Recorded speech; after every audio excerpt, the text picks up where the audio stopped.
quelques dizaines de siècles avant le Christ, entre le Canada et l'Afrique.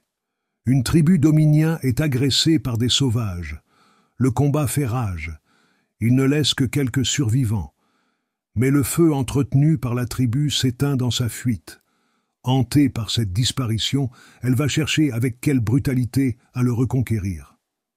Elle apprendra une fois pour toutes à provoquer l'étincelle, après avoir découvert l'amour, la religion et le dialogue. Sur ce canevas inspiré par Cuvier et avec des moyens hollywoodiens, Jean-Jacques Hano a confectionné un de ces films animaliers qui réjouirent notre jeunesse. Frédéric Rossif était sans doute un metteur en scène plus rigoureux. Ces lions n'étaient jamais overacted, et la grimace d'un singe n'impliquait qu'une interrogation douloureuse sur nos origines. Mais qu'importe, Jean-Jacques Hano a voulu nous étonner sur nous-mêmes. Les comédiens, préparés par 2 ans de régression, nous montrent leur surprise par quelques touches joviales. La compétence des équipes techniques n'est pas en cause. Les mammouths sont superbes, et le profil de nos ancêtres ne cesse d'être impressionnant.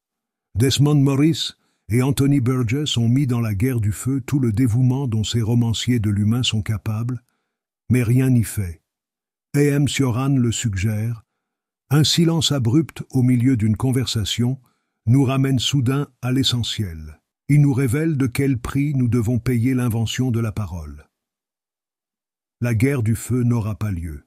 Claude Arnault, cinématographe, janvier 1982.